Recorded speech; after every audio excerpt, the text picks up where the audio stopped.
नमस्कार दोस्तों, RST techno में आप लोग का स्वागत है। और आज का टॉपिक है एसआईओ को कैसे लिफ्ट करें यानी निकालें। बहुत सारे टेक्नीशियन भाई क्या है कि एसआईओ आईओ जो होता है उसे नहीं निकाल पाते, पिन मुड़ जाता है, टेढ़ा हो जाता है, या फिर जो है सो पिन एक दूसरे से टच हो जाते हैं और ख़राब हो जाता है।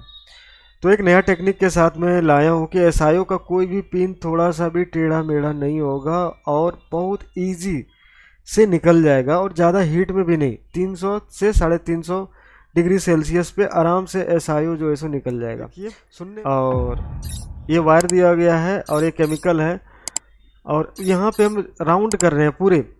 ध्यान रखना है कि पूरा राउंड होना चाहिए, मूवमेंट होना चाहिए हॉटगन का। हीट हमारा जो है सो 330 के आसपास है, और फ्लक्स हमने दिया है। और आप अब यहाँ पे देख सकते हैं कि मैं चारों तरफ से राउंड कर रहा हूँ।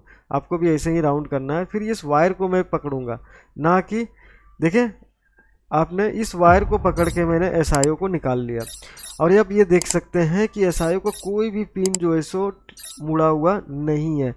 वीडियो देखने के लिए थैंक यू वेरी मच। मिलते हैं फिर नेक्स्ट वीडियो में।